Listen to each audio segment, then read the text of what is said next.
Les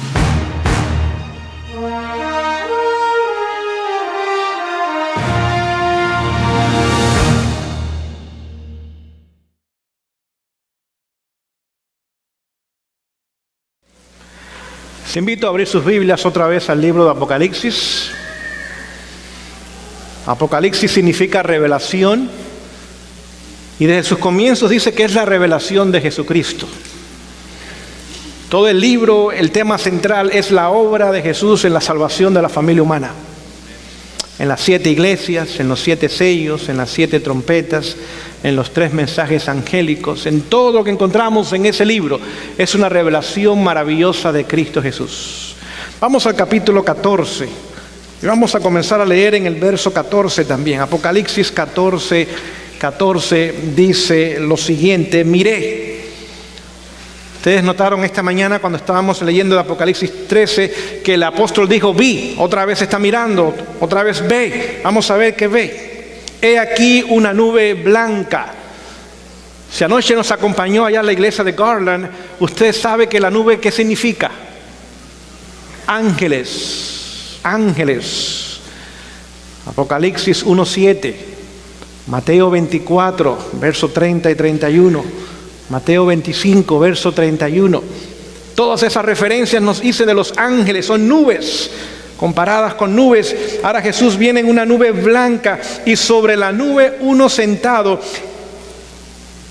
al Hijo, y sobre la nube uno sentado semejante al Hijo del Hombre, que tenía en la cabeza una corona de oro y en la mano una hoz aguda.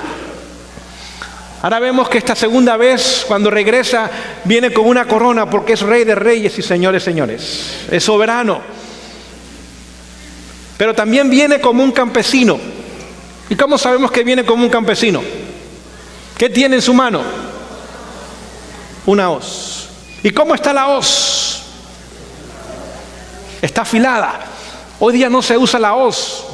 Hoy día usamos maquinarias y tractores y demás, pero la hoz antiguamente se usaba para cosechar, para cortar el grano. Cuando el grano estaba maduro, cuando el grano estaba listo, ahora el campesino tomaba la hoz, la afilaba bien y ahora iba al campo y cosechaba el grano. ¿Sabían ustedes que Jesús es campesino también? Sí, es campesino, la palabra de Dios lo dice. Y viene con una hoz aguda. Y vamos a ver qué sucede entonces. Verso 15. Y del templo salió otro ángel, clamando a gran voz al que estaba sentado sobre la nube: mete tu hoz y ciega, porque la hora de cegar ha llegado. Pues la mies de la tierra, ¿cómo está? Está madura. Vemos que cuando la mies está madura, entonces es el tiempo ¿de qué? De la siega. Es decir, para que Jesús regrese, hay una condición más. Y es que la mies tiene que estar madura. Si no, no tiene sentido la hoz aguda en su mano. Si está verde, no puede regresar. Si está a medias el crecimiento, no puede regresar. Tan solo puede regresar cuando la mies o el grano esté como maduro. Verso 16. Y el que estaba sentado sobre la nube metió su hoz en la tierra, y la tierra fue cegada. Salió otro ángel del templo que estaba en el cielo, teniendo también una hoz aguda. Vemos que Jesús viene con una hoz, ¿qué cosa? Aguda y cosecha. Pero vamos a ver que hay una segunda cosecha. Y esta cosecha no la hace Jesús. Esta cosecha la hace un ángel. Es Jesús, la primera cosecha la hace Jesús porque es su cosecha. Es su siega. La segunda cosecha la hacen los ángeles porque esa no es la cosecha de Dios. Continuemos la lectura. Y dice lo siguiente: y salió del altar otro ángel que tenía poder sobre el fuego, y llamó a gran voz al que tenía la hoz aguda, diciendo: mete tu hoz aguda, vendimia los racimos de la tierra, porque las uvas, ¿cómo están? Maduras. Y el ángel arrojó su hoz en la tierra y vendimió la viña de la tierra y echó las uvas en el gran lagar de la ira de Dios. Y fue pisado el lagar fuera de la ciudad. Y del lagar salió sangre hasta los frenos de los caballos por 1600 estadios. Vemos que la primera mies, la primera cosecha, la primera siega es el grano. Y Jesús hace esa cosecha. Otro ángel ahora viene y cosecha, y otro ángel le da el mandato, cosecha, y cuando el ángel cosecha, no cosecha grano, ¿qué cosecha? Uvas. ¿Cómo están las uvas? Nos dice, están maduras. ¿Y las uvas qué hacen con ellas? Ahora las echan al lagar ¿de quién? Al lagar de Dios. Antiguamente, para sacarle el jugo a las uvas, se echaban en el lagar. ¿Y saben cuál era el proceso que se usaba para extraer el jugo de las uvas? El pie. Quizás por eso sabía mejor el jugo en aquel entonces. Tenía aditivos especiales. Así que es echada al lagar de Dios y allí son pisoteadas estas uvas. En otras palabras, son destruidas. Y todo lo que sale es el jugo de la uva, que es rojo, sangre. Es decir, las uvas dejan de existir. Las uvas llegan a su fin. Mientras que el grano es cegado y es llevado al granero celestial. Pregunto en esta mañana, ¿qué hizo posible que las uvas se madurasen? ¿Qué hizo posible que el grano se madurase? Lo que hizo posible la maduración de ambos cultivos lo encontramos en el pasaje anterior, donde está el mensaje de los tres ángeles. Apocalipsis 14, del 6 al 12. Esos tres mensajes es el único mensaje que madura al mundo entero para la venida de Jesús.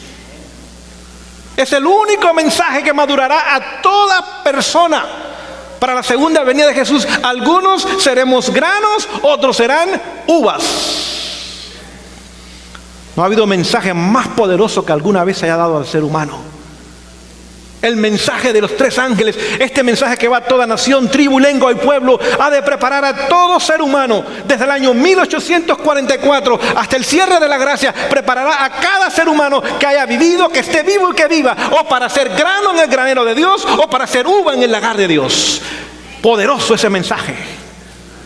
¿Dicen ustedes que Satanás ama ese mensaje? No.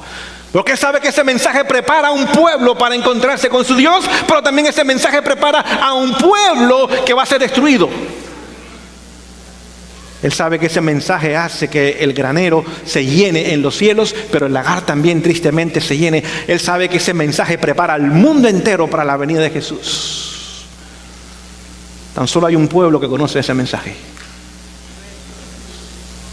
¿Lo conocen ese pueblo? ¿Habrá alguien aquí que represente ese pueblo en esta mañana? Al menos yo quiero ser parte de ese pueblo. Porque ese es nuestro mensaje para este tiempo. Nuestro mensaje no es de entretenimiento, nuestro mensaje no es de distracción, nuestro mensaje no es de chistes, no es de cuentos, no es de anécdotas. Nuestro mensaje es que hay que proclamar estos tres mensajes en el orden que se han dado, no en el orden que el ser humano lo quiere dar. Primero, segundo y tercer mensaje. Y cuando ese mensaje es escuchado, cuando ese mensaje ahora es presentado en el poder del Espíritu Santo, o somos granos o somos uvas. No hay término medio, no hay neutro. O somos una cosa o somos la otra. Y en esta mañana el Señor nos quiere ayudar a entender que como pueblo somos un pueblo peculiar. Porque para que Jesús venga, el grano tiene que estar maduro. En otras palabras, nuestro carácter tiene que estar listo. Note, el grano es llevado al cielo. Jesús lo corta, lo ciega, lo lleva. ¿Qué es lo único que llevaremos al cielo de este mundo? ¿Carácter de quién? No es el suyo ni es el mío. Gente corajuda no van al cielo. Gente con mal genio no van al cielo.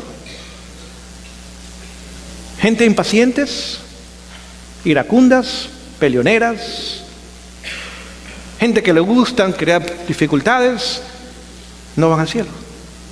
Pero no se preocupen esta mañana, porque Jesús tiene el poder para cambiar nuestros caracteres. Es decir, que nuestro mensaje de los 3 ángeles es el mensaje que nos prepara nuestros caracteres para que ahora nosotros seamos granos y el Señor nos pueda llevar. Por eso todavía Jesús no ha podido regresar. Porque hasta que la mies no esté lista, que es el grano, y hasta que las uvas no estén listas, no puede regresar. Déjame decirle, las uvas están listas hoy día. El mundo está en conmoción. El mundo está irado. El dragón está airado. Hay peleas, hay disensiones, hay guerras. En este momento hay más de 40 conflictos militares en este mundo tomando lugar, como nunca antes en la historia. Pero todavía la mies no está lista. Todavía necesitamos permitir que la gracia del Señor nos haga en carácter como Jesús es. Y esa obra tan solo la puede hacer el Espíritu Santo. Esa obra no es humana, aunque el ser humano tiene un papel muy importante que jugar. El ser humano tiene que hacer 2 cosas con esta obra. En primer lugar, tenemos que consentir, aprobar, permitir que el Espíritu Santo haga esa obra.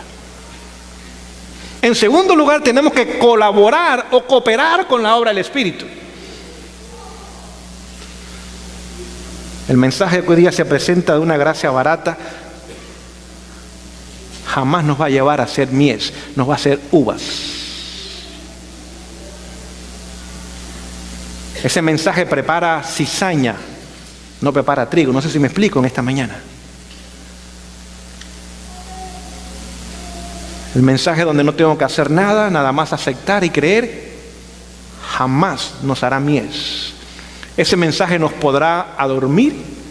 Pasaremos los últimos días de misericordia sin hacer uso de ese tiempo maravilloso. Ignoraremos la obra de Jesús en el lugar santísimo a nuestro favor. No estudiaremos la palabra de Dios ni estaremos de rodillas en oración. Y terminará el tiempo de gracia. Y ahora el enemigo va a decir, déjame ver, ustedes cristianos, ¿están perdidos?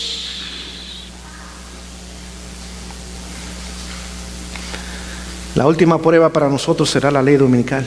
Se nos ha dicho. Página 663 del conflicto de los siglos. Dice, la última prueba para el pueblo de Dios es esa prueba. Es decir, cuando llegue ese momento, no es que ese mismo día tome lugar, porque la prueba hay que tomarla. Usted no llega al examen y simplemente se presenta y se va. No. Usted tiene que sentarse en un pupitre y tomar el examen. Es decir, tenemos que pasar por la prueba. Pero esa última prueba que tenemos que pasar con ella, tenemos que prepararnos antes que llegue esa prueba. Usted no se prepara para la prueba el día del examen, ni tampoco después. Es demasiado tarde. La preparación tiene que tomar lugar antes para nosotros, por la gracia de Dios, pasar esa prueba. Por lo tanto, hoy día tenemos nosotros que permitir que el Espíritu Santo, con nuestra colaboración y con nuestro consentimiento, haga su obra en nosotros. Hay una sola forma que el Espíritu Santo va a obrar en nosotros. Y es a través de una obra de nuevo nacimiento. ¿Una obra de qué? Nuevo nacimiento. Es decir, para esta naturaleza carnal, en la cual nacimos, pecaminosa, heredada de nuestros padres, y nuestros hijos la heredaron de nosotros, Dios no tiene para ella un plan de mejorarla, ni modificarla. El único plan que Dios tiene para nuestra naturaleza carnal es muerte. Tiene que morir. Primera de Corintios 15:31 dice allí la palabra de Dios, el apóstol Pablo bajo inspiración dice que yo muero todos los días. ¿Cuántos días? Incluyendo el sábado. Y la única muerte que Dios acepta es la muerte de cruz.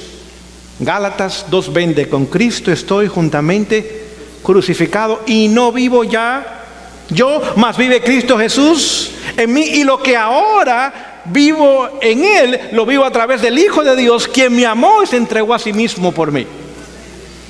En otras palabras, todos los días tengo que ir a la cruz y ¿qué hacer? Morir. Pregunto yo, ¿es fácil la muerte de cruz? ¿Dolorosa? ¿Toma tiempo? Sí. Es más, la muerte de cruz yo no la puedo hacer. Yo tan solo tengo dos manos, es decir, puedo extender mi mano y puedo agarrar el clavo y sostenerlo con la otra mano, pero ¿quién clava el clavo? Ahí necesito mi esposa o el esposo. Necesito hijos. Necesito vecinos difíciles, compañeros de trabajo que no me entiendan. Y mientras ellos me están clavando, yo no estoy maldiciendo, yo no estoy ofendiendo, yo estoy dándole gracias a Dios y amando a esas personas. ¿Entendemos esa muerte? Es la única forma que podemos prepararnos para ser mies. Y una vez que ahora muera a esta vieja naturaleza, el apóstol Pedro dice que ahora nos hacemos participantes de la naturaleza divina. Ahora una obra de transformación en nuestras vidas comienza a tomar lugar. La obra de conversión es el comienzo de ella, pero no es la finalización de ella. El Espíritu Santo tiene que llevarnos a una obra de victoria sobre el pecado.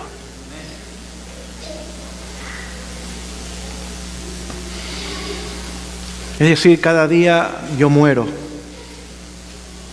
Y saben que los mejores que me saben crucificar están en casa. Porque prueban mi paciencia, ¿eh? Prueban mis palabras. Pero tengo que permitir que el Señor, a pesar de lo que puedan hacerme a mí, yo me mantenga en Cristo y mis palabras sean palabras de amor hacia ellos. Pregunto yo, cuando Jesús fue crucificado, ¿maldijo? ¿Los ofendió? ¿Los lastimó? Les dijo, me la están haciendo, me la van a pagar, ¿eh? No. Dijo, Padre, perdónalos porque ellos no saben lo que están haciendo. Es más, nos dice la inspiración en el libro deseado a toda la gente, que cuando Jesús llegó al lugar de la crucifixión, Él mismo se extendió sobre el madero. Usualmente los soldados tenían que agarrar al reo y allí a la fuerza ponerlo en el madero y extender sus brazos y abrir su mano y mantener los dedos y ahí a golpes clavar el clavo. Jesús no, Jesús llegó a aquel lugar y dijo, ¿dónde está la cruz? Oh, se acostó sobre ella. ¿Entendemos eso, iglesia? Esa debe ser nuestra actitud cada mañana. Ir a la cruz y extendernos sobre ellos. Señor, hoy día, ¿quién tú quieres que me clave? Y mientras me clave, lo voy a seguir amando. Porque yo quiero ser grano en tu granero.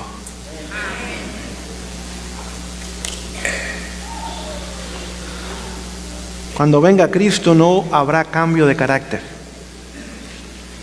Lo único que va a cambiar es nuestra naturaleza. De una naturaleza pecaminosa a una naturaleza santa. Pero no cambio de ¿qué? De carácter. Si el mundo cristiano no entiende esto, ellos piensan que tan solo el perdón es lo necesario, lo cual es cierto, pero es una verdad a media, es una mentira completa. Es este pueblo que ha sido bendecido con luz a través del mensaje del santuario, donde vemos que el altar es el sacrificio, pero había un lugar santo donde había santificación y había un lugar santísimo donde había perfección de carácter. Y toda esa obra es la obra de Jesús en el ser humano. Es decir, hoy día, mientras jugamos con el pecado, el Señor no puede obrar en nosotros. Tenemos que permitir que Él nos dé victoria sobre el pecado. Le leo una declaración del libro Conflicto de los Siglos, página 542, dice lo siguiente: Satanás inventa innumerables medios de distraer nuestras mentes. ¿Qué hace Satanás? Inventa innumerables, tantos que no se pueden contar, medios para distraer nuestra ¿qué? nuestra mente de la obra en que precisamente deberíamos estar más ocupados. La obra que deberíamos estar más que ocupados. Y Satanás nos distrae a nosotros con cosas buenas, no necesariamente cosas malas. No es el tabaco y el alcohol.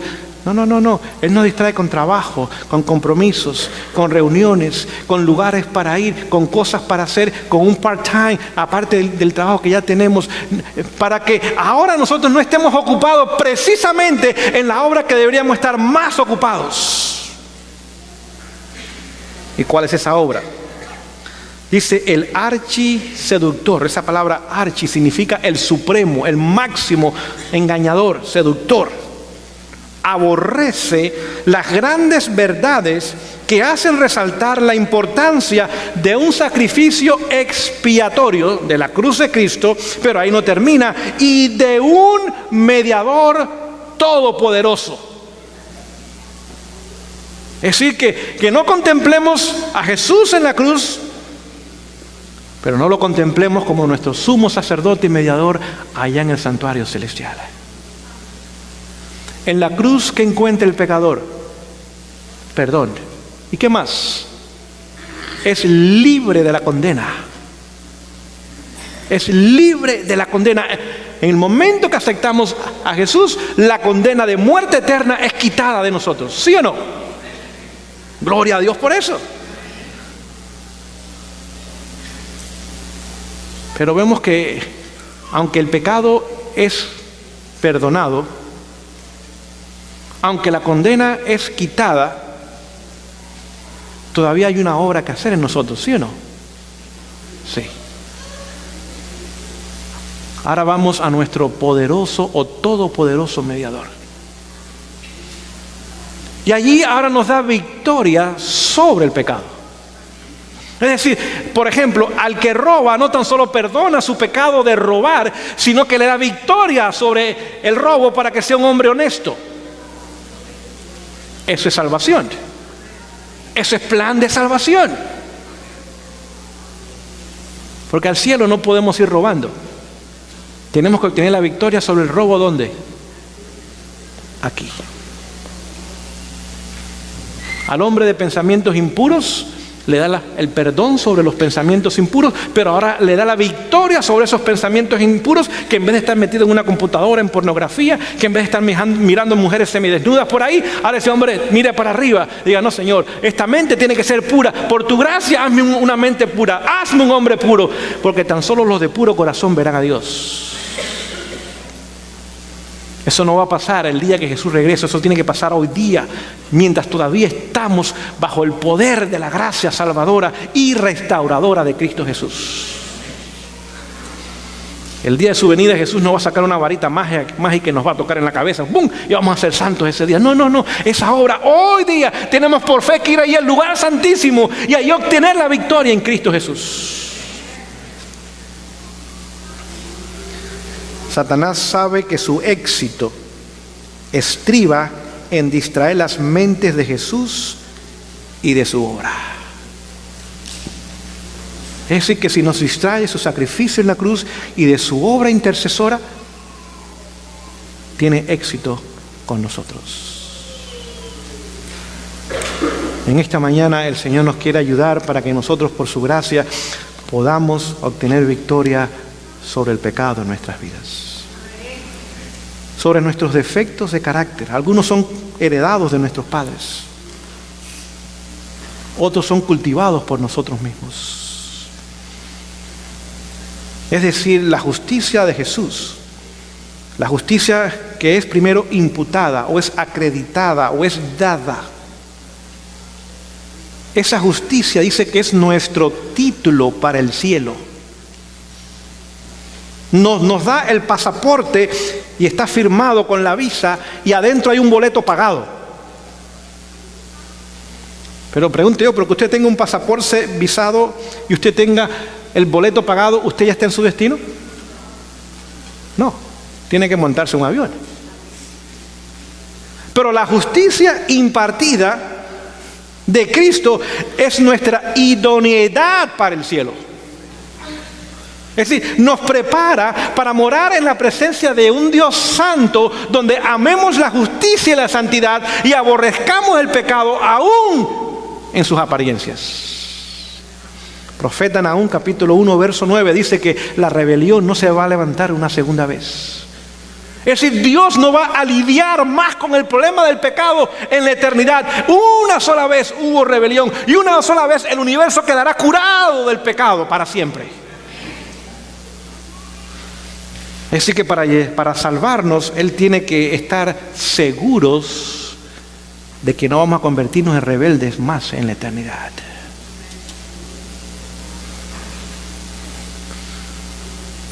Pongo un ejemplo. Digamos, si yo asalto un banco, es un ejemplo, ¿no es cierto?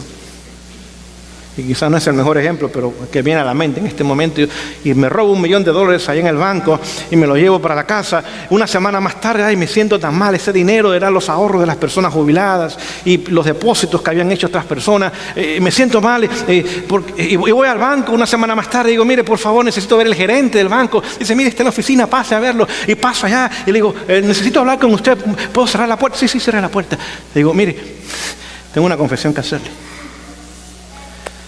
Yo me robé el dinero, $1.000.000, yo me lo robé. Y me siento muy mal por lo que yo he hecho. Obré incorrectamente. Y vengo para arrepentirme por lo que hice y para confesarle lo que hice. El gerente es una buena persona, me mira y me dice, bueno, mire, si usted me devuelve $1.000.000, dejamos las cosas así. Usted simplemente me lo devuelve. Yo digo, no, yo vine a confesar mi pecado, no a devolver el dinero. Yo vine a decirle lo que yo hice porque me siento mal, pero el dinero ya lo tengo y lo necesito. El dinero es para mí y lo lamento. Pregunto yo, ¿esa no es a veces la religión de mucha gente? El verdadero arrepentimiento que va acompañado de la confesión nos lleva siempre al abandono del pecado. El libro Camino a Cristo dice que la única evidencia de conversión es una vida transformada. Digamos, si yo fuera infiel a mi esposa y le digo, mira, perdóname, tuve una caída moral, y me dice, bueno, te voy a perdonar. Una semana más tarde digo, mira, perdóname otra vez porque tuve otra caída moral. Yo te perdono. Y una semana más tarde regreso con lo mismo. Llega el momento que mi esposa me diría, deja de pedirme perdón, deja de pecar. El problema no está en el perdón, el problema está en el pecado que continúas haciéndolo. Sí, Dios no se cansa de perdonarnos. Pero la única evidencia que realmente hay en nosotros de que queremos una vida diferente es una vida transformada por la gracia de Dios. ¿Saben que Dios nos ha dado algunas herramientas para hacer esa obra? Por ejemplo, tenemos su palabra. Deseado toda la gente dice que a medida que la mente se alimenta de la palabra de Dios, el Espíritu crea en nosotros una nueva naturaleza. A medida que la mente se alimenta ¿de qué? ¿Qué pasa qué obra hace el Espíritu? Una nueva naturaleza. Es decir, que a medida que yo me encuentro con Jesús cada día en este libro, dice la palabra que aquello a lo cual nosotros contemplamos, a eso nos transformamos. Pregunto yo, si estoy mirando novelas, ¿me puedo transformar como Jesús? Veo adulterios, fornicaciones, robos, mentiras, engaños, y aún me río porque a la gente se le hace muy divertida esas cosas. ¿Puede eso transformarme a la semejanza de Jesús? No, al contrario, digo, ellos están mal, yo estoy mejor. Yo no hago esas cosas, pero sigo perdido. Pero ¿qué sucede cuando abro la Biblia? Por ejemplo, voy allá a Mateo 5 y Jesús dice, el hombre que mira a una mujer y la codicia es adúltero. ¡Ah! ¡Ay, ay, ay! ¿Cuántos adúlteros tenemos en esta mañana? Nadie levante la mano. Aquel que le dice a su hermano necio es homicida. Óigame, yo le he hecho cosas peor a otra gente. Sé que soy adúltero y soy homicida. Y soy miembro de la iglesia. ¡Qué tragedia! La junta no se reunió para desfraternizarme. Sigo siendo miembro de la iglesia, pero estoy perdido. Porque los adúlteros, dice la palabra de Dios, los fornicarios y también los homicidas no heredarán el reino de Dios. Es decir, la palabra, cuando yo la leo, la palabra me lee a mí. La palabra me lee a mí. Y me descubre la condición de mi corazón. Salmo 139, versículos 23 y 24, David dice: examíname, oh Jehová, y conoce mis pensamientos, pruébame y conoce mi corazón. Y ve si en mí hay camino de maldad y condúceme por el camino eterno. Si cada mañana yo tengo que caer de rodillas y con la palabra de Dios abierta decir: Señor, muéstrame la maldad de mi mente, muéstrame la maldad de mi corazón, muéstrame las deformidades de mi carácter, Señor. Hoy día, cuando en ti encuentro el poder para obtener victoria sobre el pecado.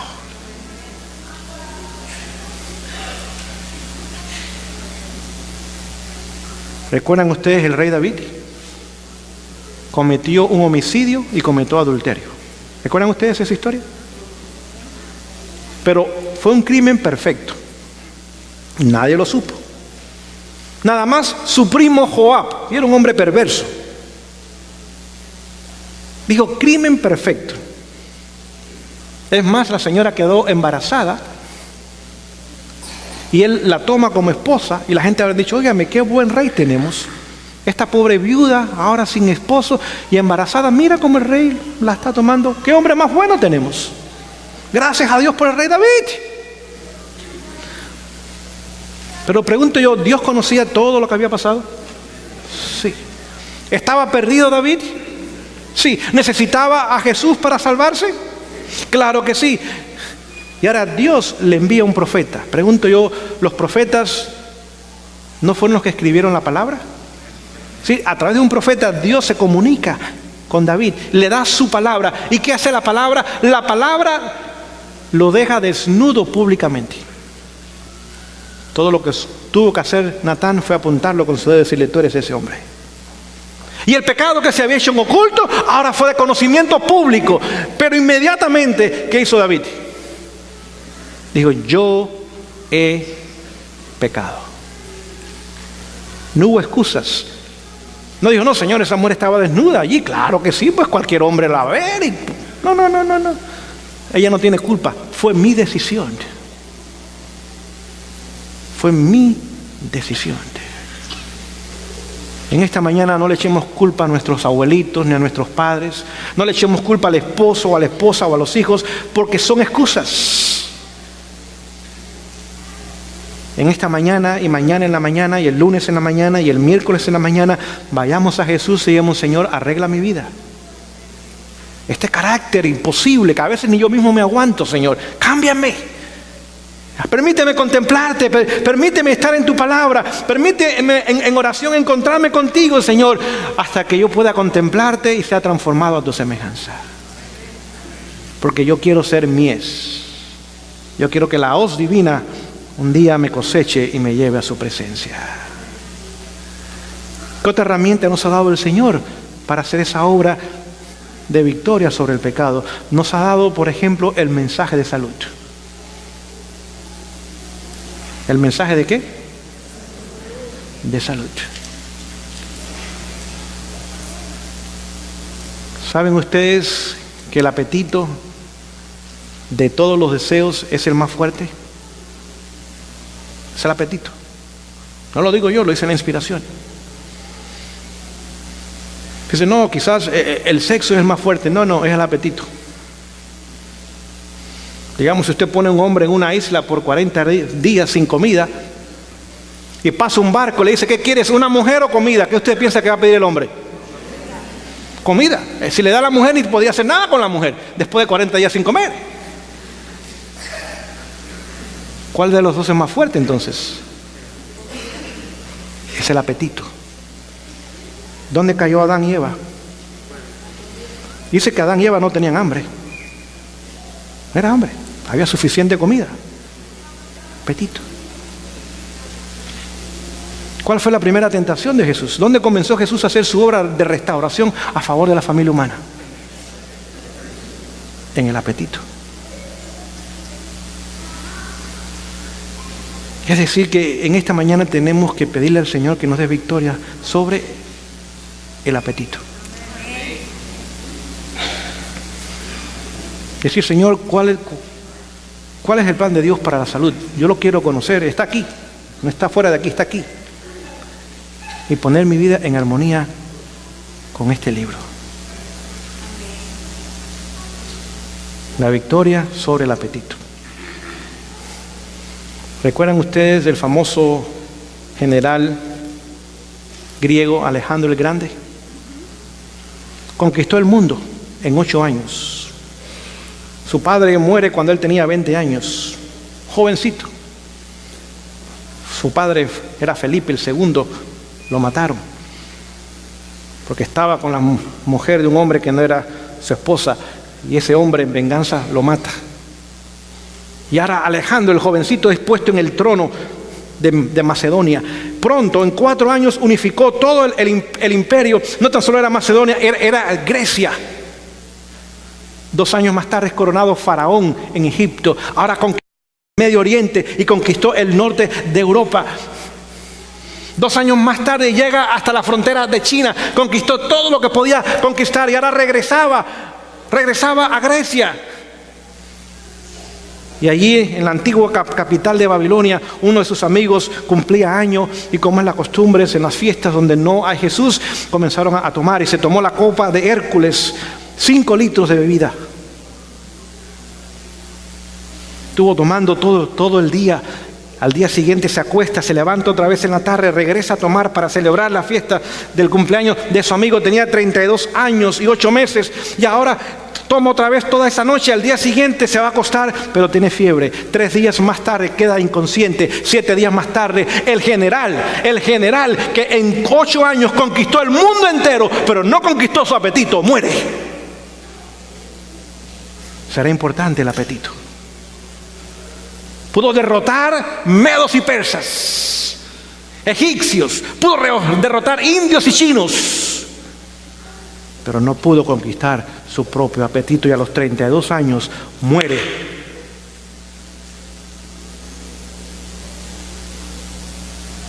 Pregunto yo, ¿será importante lo que nos ponemos en la boca? Sí. ¿Será importante lo que él se puso en su boca? Sí. ¿Recuerdan la historia de Esaú? ¿Vendió Esaú su primogenitura por un plato de comida? Eso es lo que dice el Espíritu de Profecía, Patriarca de Profeta, página 179, que unos pasos más estaba la tienda de su padre donde había suficiente comida. Si no tenía que haber vendido su primogenitura, tan solo caminar un poquito más y había suficiente comida para él. Pregunto yo, ¿Nadab y Abiú pagaron un precio alto por poner cosas equivocadas en su boca? Sí. Sí. Es decir, el Señor nos ha dado el mensaje de salud como una herramienta, porque el apetito es el primer paso en la victoria sobre el pecado en nuestras vidas. Dice que un hombre que no tiene control sobre su apetito jamás será paciente. Jamás. Tenemos que aprender a poner en control el apetito. Para que ahora el Señor pueda entrar, esa es la cuña de entrada, esa cuña pueda entrar y ahora pueda obrar, porque cuando hay victoria sobre el apetito, ahora el Señor nos puede dar victoria sobre otras cosas.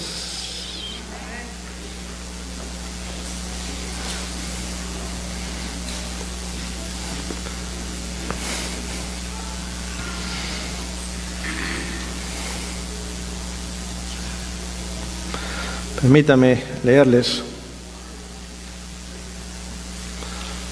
algo en esta mañana.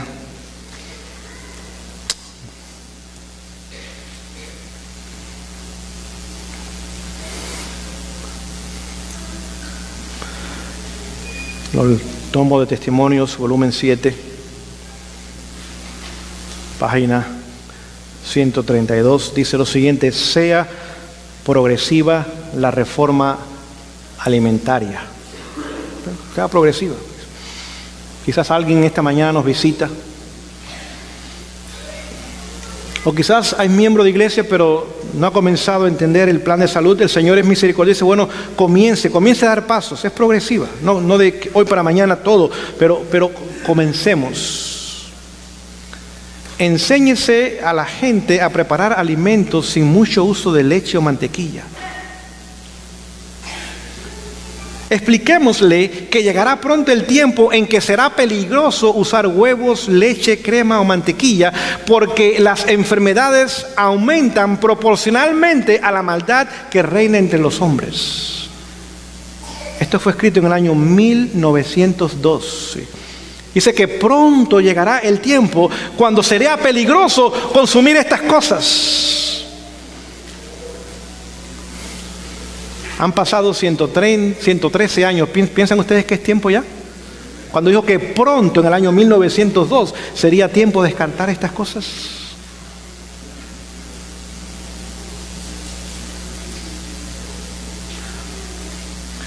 Dice que las enfermedades aumentan proporcionalmente a la maldad que reina entre los hombres. Es decir, que mientras la maldad, el pecado, aumenta entre la raza humana, ¿qué pasaría con el mundo animal? Las enfermedades iban a aumentar entre ellos. ¿Han escuchado de la vaca loca? ¿Han escuchado de la fiebre porcina? ¿Han escuchado de la fiebre o la influencia de las aves? Es decir, todas esas enfermedades en el reino animal han venido como resultado de que la maldad ha aumentado en la familia humana. Nuestros pecados están aún dañando el mundo animal. Del año 1970 al año 2000, 30 años pasaron, se triplicó el consumo de carnes en el mundo, pero se triplicó la población en las cárceles.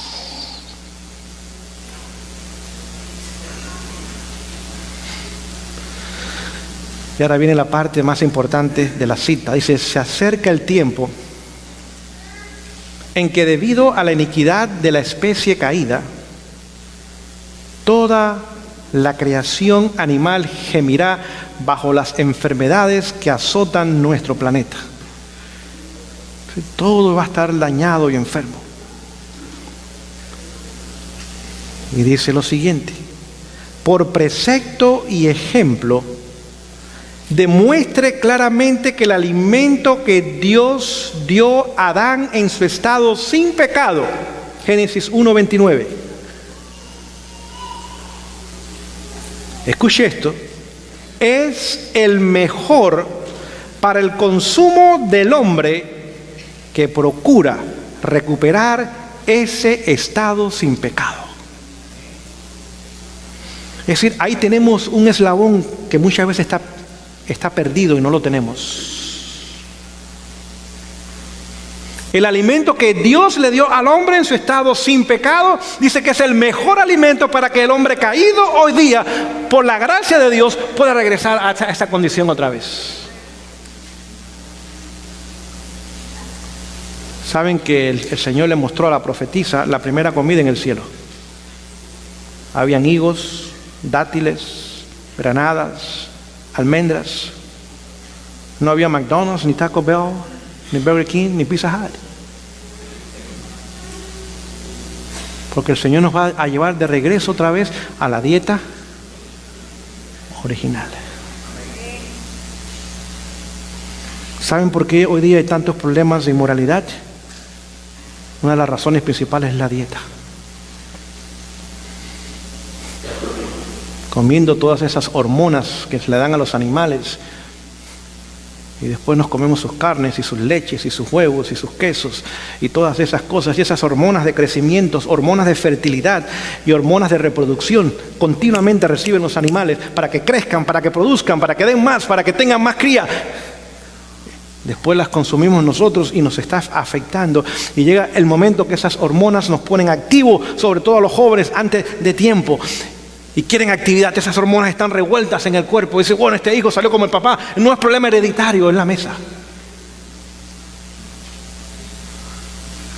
Y muchas veces hay problemas de inmoralidad en nuestro medio por esa razón. Hay impaciencias, hay apuros, hay comentarios negativos, pero déjenme decirles, en esta mañana yo les animo a tomar esa herramienta que el Señor nos ha dado y a ponerla en uso en nuestras vidas. Cuando Dios nos dio este mensaje, comenzó allá en el año 1848, comenzó el mensaje de salud gradualmente. ¿Saben ustedes que era ilegal en la ciudad de Nueva York vender verduras o vegetales frescos? Era ilegal. El tomate se consideraba un veneno si se comía crudo. En cierta ocasión un hombre allá en el Parque Central de New York reunió más de 1,000 personas porque iba a cometer un suicidio comiéndose 3 tomates crudos. Nos reímos, pero era la realidad en aquel entonces. El promedio de vida en esta nación eran 45 años y algunos estaríamos muertos ya. El aire se consideraba peligroso, había que cerrar las ventanas, que no entre el aire, se van a enfermar la gente. Y la luz del sol se evitaba porque enfermaba. Y Dios comenzó a decir exactamente lo opuesto.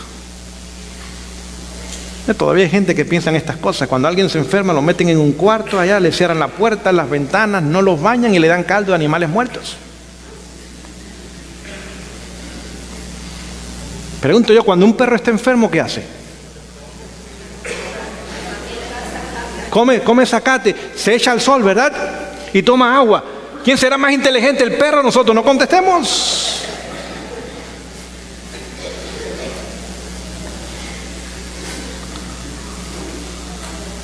Hay un insecto muy pequeño que se llaman gorgojos, comen granos.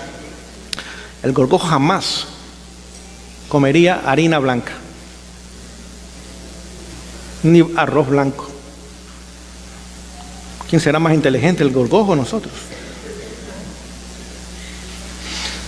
Si el Señor nos dio capacidad de discernir y de pensar y de razonar, a los animales puso intuición en ellos. Iglesia, en esta mañana yo les animo a convertirse, no tan solo en vegetarianos, tenemos que convertirnos en reformadores de la salud. Es más que vegetarianismo, es una vida sana, sol, aire, agua, ejercicio, porque todas esas cosas no tan solo tienen impacto sobre la salud física, tienen impacto sobre el carácter.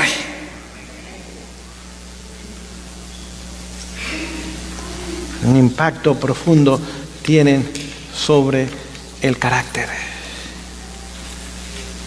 El Señor nos quiere ayudar en esta mañana que podamos entender estas cosas en la forma más práctica posible.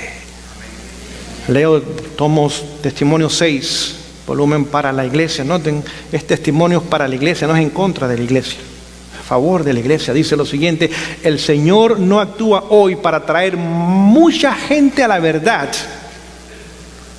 a causa de los miembros de iglesia que nunca se convirtieron y de los que se apartaron de la verdad. Aquí no está hablando de apartarse de la verdad. Este capítulo se llama Reavivamiento de la Reforma Pro Salud. Dice, no trae mucho más gente, es decir, le ponemos el freno al evangelismo, nosotros mismos. Porque muchos han regresado a las ollas de Egipto y se han apartado del mensaje de salud. ¿Qué influencia ejercerían estos miembros no consagrados? Note, no consagrados sobre los nuevos conversos. ¿No anularían el mensaje dado por Dios que su pueblo debe apoyar? Es decir, que vemos que aún impactan nuestro crecimiento numérico cuando no vivimos a la altura de la luz que el Señor nos ha dado.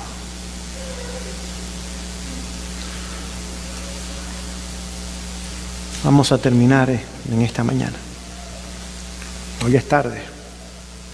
¿Qué otra herramienta el Señor nos ha permitido tener para que por su gracia nosotros podamos hacer esta obra que Él desea hacer en nosotros, de traer victoria, seamos un pueblo peculiar? Pónganse a pensar, aún los estudios demuestran hoy día, California se hizo el estudio, que los adventistas del séptimo día por regla general viven 7 años más que el resto de la población. Pero hicieron el estudio y descubrieron que aquellos que han abandonado completamente todo de origen animal viven 12 años y medio más. Pónganse a pensar, 12 años más de vida para dar el mensaje a los 3 ángeles. Y no con una muleta, con un bastón cayendo. No. ¿Qué testimonio sería ese? Porque el mensaje del primer ángel dice, dale gloria a Dios. ¿Y cómo le doy yo gloria?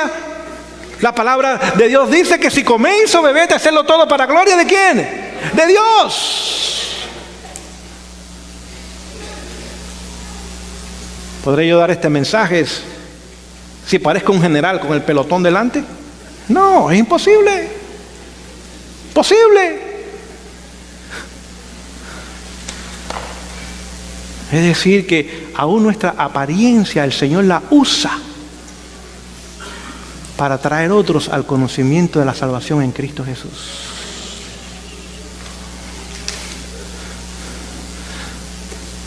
¿Qué más? El Señor nos ha dado muchas herramientas más. Al menos 7 nos ha dado su Espíritu, su palabra, la oración. Nos ha dado la dieta. La número 5, ya voy a detenerme. El Señor nos ha dado también instrucción de que si nosotros estamos dispuestos a tener una vida más sencilla, una vida en el campo, nuestro carácter será perfeccionado. Sí, ir al campo no es para huir de eventos finales. Ese concepto jamás usted lo encuentra en la inspiración. Por eso muchos han fracasado. Se van oyendo por el Y2K, se van oyendo por esto y lo otro, y después regresan derrotados y desaniman a otros. Porque ese no es el principio. Pregunto yo, cuando Adán y Eva fueron creados y fueron puestos en un jardín, sería por la ley dominical que va a venir en sus días. ¿O no? Ni pecado había. Ni pecado había. La gente, no, es para escondernos. Si usted se quiere esconder, váyase a New York City. Hay 20 millones de personas allá. Hay delincuentes que todos los días matan gente y jamás los encuentran. Vaya a esconderse allá, es el mejor lugar para esconderse. Es más, hay un mejor lugar. El Distrito Federal, hay 25 millones de personas allí. No lo van a encontrar. La vida en el campo no es para escondernos, es para el desarrollo del carácter. Es para el desarrollo del carácter. Es para ir cortando ligaduras con los sistemas de este mundo que pronto no lo vamos a tener. Y si estamos acostumbrados a ellos, no lo vamos a querer soltar. Y vamos a poner nuestra lealtad en ellos en vez de Dios.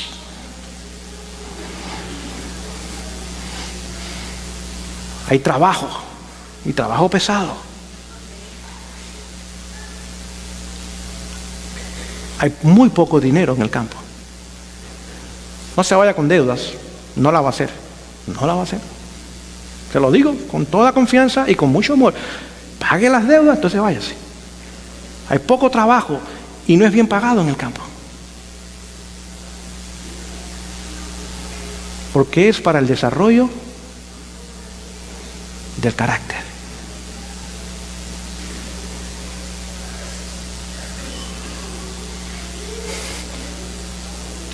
Si usted alguna vez nos va a visitar, lo vamos a dar la bienvenida. Vaya en el verano, es mejor el tiempo, donde no hay nieve.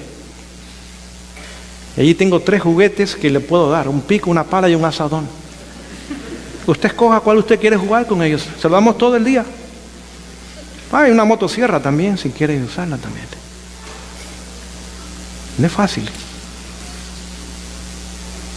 Pero ahora, cuando estoy rodeado de lo que Dios hizo, Cuando aún el granito que yo pongo no tengo nada que ver con él, porque la tierra la hizo Dios, el aire lo hizo Dios, el agua lo hizo Dios, el sol lo hizo Dios, la semilla lo hizo Dios y Dios mismo a mí también. Por lo tanto, lo que yo pongo allí es un milagro de Dios. Yo no tengo nada que ver con eso, nada más poner la semilla y echarle agua. Ahora tengo que orar, tengo que sudar, tengo que luchar duro, pero el carácter se desarrolla. ¿Recuerdan que Moisés tuvo que ir 40 años al campo?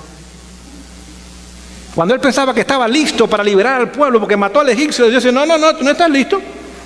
Ve a cuidar el ganado del suegro. No, tú no estás listo. No. Y después cuando Dios le dijo, bueno, yo quiero que tú regreses a Egipto, dijo, no, Señor, yo no soy nadie. Ahora sí estás listo. Ahora sí te puedo usar. Ahora estás mansito. Este carácter está pulido. Ahora puedo ser instrumento en mis manos para liberar a mi pueblo. Con Pablo hizo lo mismo. El fariseo orgulloso lo mandó a Arabia, allá al puro desierto, 3 años. Y cuando regresó, dijo, no vivo yo, mas vive Cristo Jesús en mí. Es decir, que ese es el objetivo. No es huir, no es escondernos, no. Es permitir que el Señor use esa herramienta para tomar nuestros caracteres deformados por el pecado, y más que deformados, están afeados por el pecado, y nos pueda embellecer con la belleza del carácter de Jesús.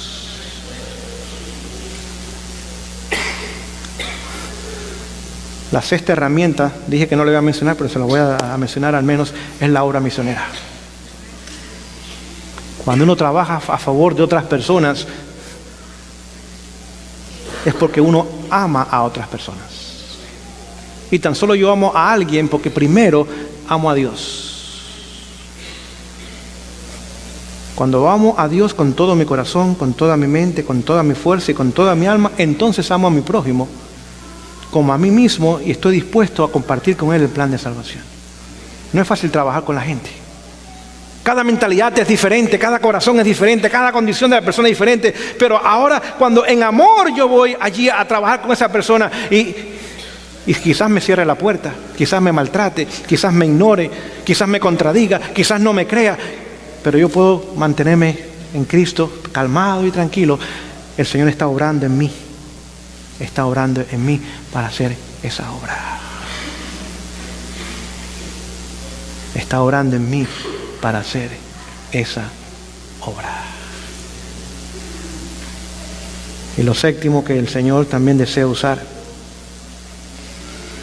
es que seamos activos con nuestros dones y talentos.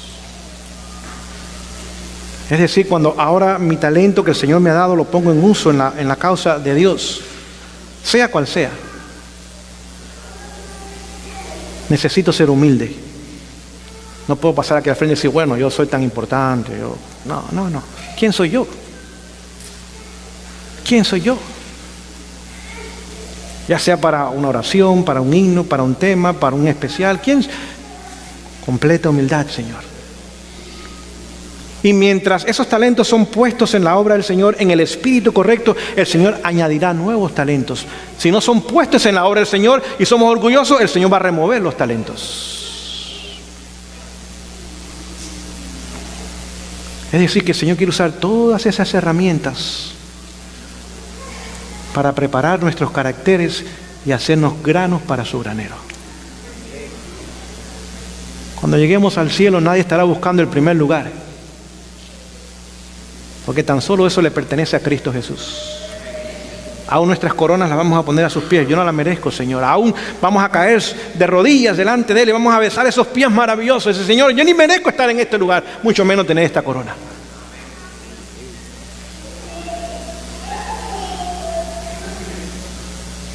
Y allí no vamos a estar preocupados de quién es el primero, ni quién es el... No va a haber nada de esas cosas.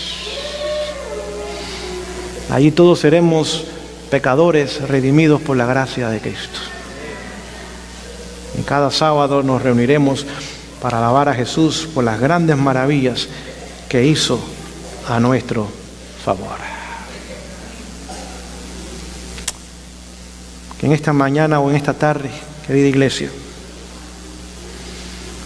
al terminar este culto y al terminar esta semana y después continúan ustedes con nuevas actividades, propongámonos que la actividad que precisamente más ocupado debemos de estar es conocer la obra de Jesús en la cruz y en el lugar santísimo.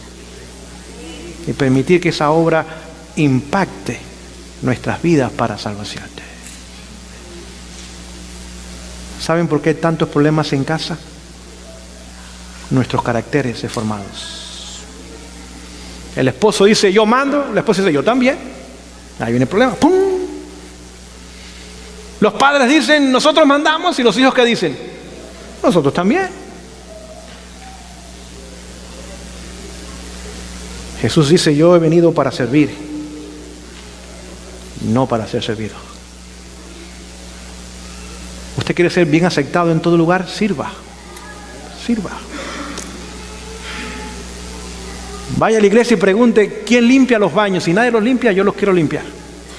Nadie se va a pelear con usted. Nadie se va a pelear con usted. Se lo garantizo, nadie se va a pelear con usted. Pero si usted llega y dice, no, yo soy el primer anciano, yo voy a predicar y voy a ser el maestro de escuela sabática, va a tener problemas. Si usted dice, bueno, ¿qué trabajo hay que hacer que nadie lo quiera hacer? Yo lo voy a hacer, nadie se va a pelear con usted. ¿Hay que cortar el zacate? Yo lo corto. ¿Hay que pasar la aspiradora? Yo lo hago. Nadie se va a pelear con usted. Porque aquel que se humilla y sirve, en todo lugar es bien recibido. Pero aquel que se ensalza, inmediatamente crea problemas. Por eso cuando Jesús vino, Él vino humilde y sencillo.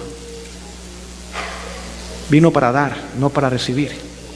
Vino para servir, no para ser servido. Vino para amar, aun cuando no fue amado. Vino para dar su vida cuando nosotros éramos sus enemigos. Y si tomamos ese espíritu y lo llevamos a nuestros hogares, veríamos una revolución en nuestros hogares. Por eso hay problemas en los trabajos, hay problemas en el barrio, hay problemas en las iglesias, porque continuamente ese espíritu competitivo, ese espíritu de rivalidad y de celos sale a relucir. Y es lo que crea los conflictos y las tristezas y los corazones lastimados y las amistades destruidas y aún las familias separadas. Que en esta tarde, por la gracia de Dios, digamos, Señor, en el año 2015 va a ser el año de la victoria sobre mis defectos de carácter. El año del crecimiento espiritual, el año de la justicia de Jesús en mi vida completamente. ¿Saben ustedes que Jesús estaba listo para regresar poco tiempo después del año 1844? Dice el conflicto de los siglos. Dice que si el mensaje del tercer ángel se hubiera abrazado en su totalidad, dice que el mensaje del tercer ángel es la justicia de Cristo. Dice que Jesús hubiera venido. No pasó. Otra vez trajo ese mensaje al frente del pueblo en el año 1888 en Minneapolis. Se rechazó. Ya tenemos casi 128 años todavía y no aceptamos ese mensaje como pueblo. El mensaje de la justicia que perdona, el mensaje de la justicia que santifica, no ha sido aceptado todavía por nosotros. Decimos creer verdad presente, pero no olvide que el centro del Evangelio es la justicia de Cristo.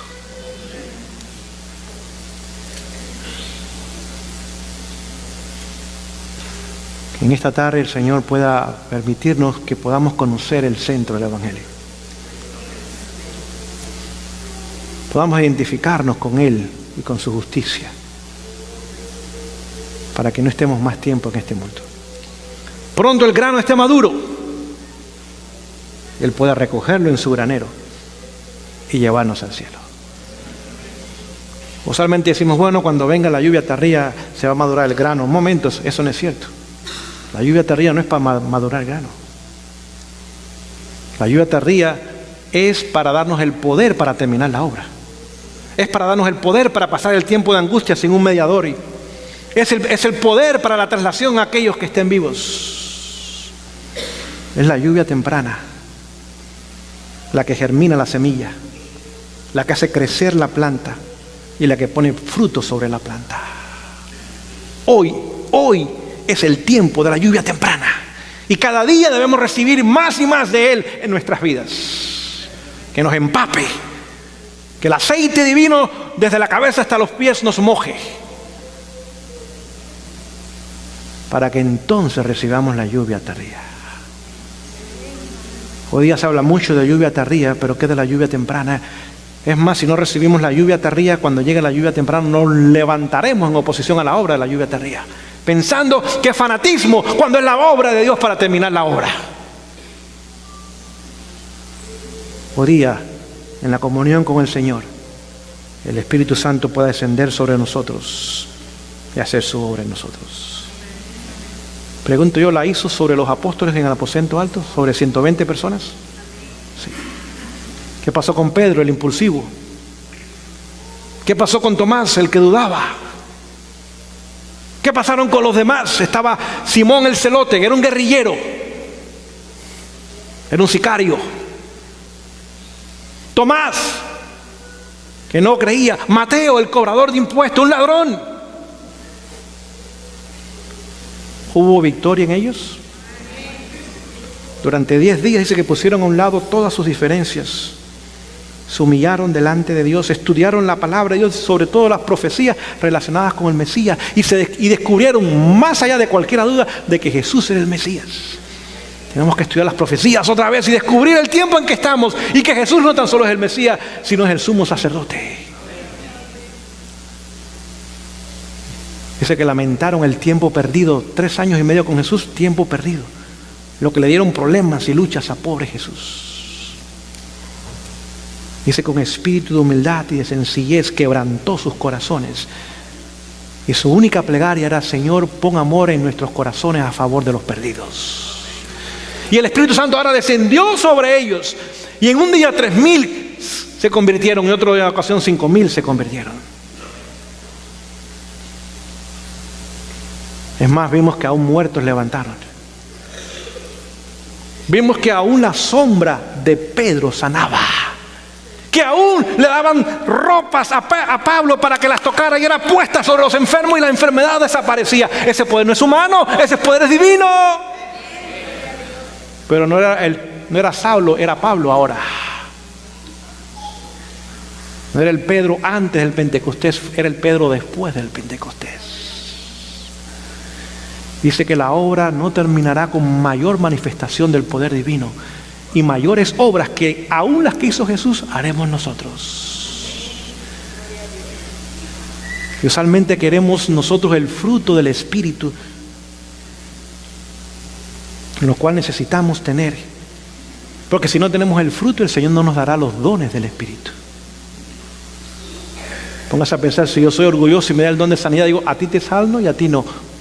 Tú me caes bien, tú me caes mal. No. Cuando ahora el fruto del Espíritu madure en nosotros, el Señor nos dará los dones del Espíritu para terminar la obra. El Señor nos bendiga y nos ayude en esta tarde, querida iglesia. Podamos ir a nuestros hogares anhelosos, deseosos de que en nuestra generación Jesús regrese. Queremos ir a casa, queremos estar en el granero celestial. Queremos reunirnos cada sábado con Él. Póngase a pensar lo que serán esos sábados en el cielo. Queremos pasar la eternidad con aquel que nos ha redimido. Que el Señor nos bendiga en esta tarde.